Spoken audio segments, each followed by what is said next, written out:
జీతభత్యాలు తీసుకుంటూ తెలంగాణ ప్రజల్ని కర్మకు వదిలేసిన ప్రతిపక్ష నాయకుడు కేసీఆర్ఏనని రేవంత్ రెడ్డి అన్నారు.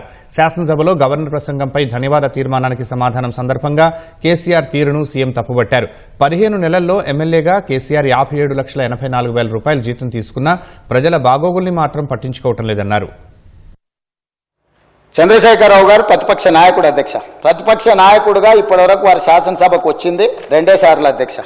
వారికి పోయిన డిసెంబర్ 23 నుంచి ఇప్పటి వరకు వారికి ఇచ్చిన జీతం అధ్యక్ష 57,84,124 రూపాయలు అధ్యక్ష. శాసనసభ్యుడిగా ప్రతిపక్ష నాయకుడిగా డిసెంబర్ 1, 2023 నుంచి ఫిబ్రవరి 28, 2025 వరకు ఈ దాదాపుగా 15 నెలలలో వాళ్ళు తీసుకున్న ప్రభుత్వం సొమ్ము జీత భత్యాలు 57,84,124 రూపాయలు జీత భత్యాలు తీసుకున్నారు అధ్యక్ష.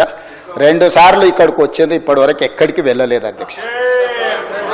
ప్రభుత్వ జీత భత్యాలు తీసుకొని ప్రజల్ని గాలికి వదిలేసి తెలంగాణ రాష్ట్రాన్ని కర్మకు వదిలేసిన ప్రధాన ప్రతిపక్ష నాయకుడు ఈరోజు వాళ్లను ఇట్లా తయారు చేసి రేబీస్ వ్యాక్సిన్ రియాక్షన్ వచ్చినట్టుగా వాళ్ళు వ్యవహరిస్తుంటే ఏం చెప్పాలి అధ్యక్ష?